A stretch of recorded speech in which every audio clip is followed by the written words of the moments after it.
Ang inyo po nakikita ngayon po mga kaibigan, ito po isang natural breeding or natural mating na ginagawa po sa pag-breeding po ng mga baboy natin. Gamit po ang boar o ang barako at saka yung ating mga inahing baboy. Kasi sa panahon ngayon, meron pa tayong dalawang pamamaraan sa pag-breed ng ating mga alagang baboy.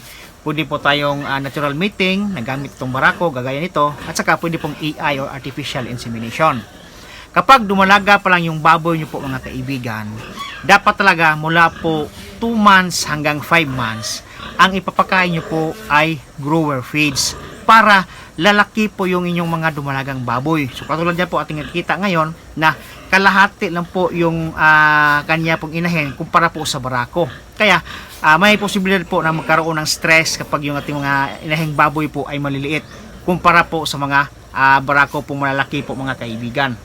At saka yung timbang po nila mga kaibigan ay abot po ng 100 to 130 kilos bago po natin sila pabubulugan ng nasa 7 to 8 months. Nang sa ganon, yung timbang ng barako ay makakaya pong i-handle ng ating mga dumalaga kapag aabot na pong panahon na sila po ay atin na pong pabubulugan na.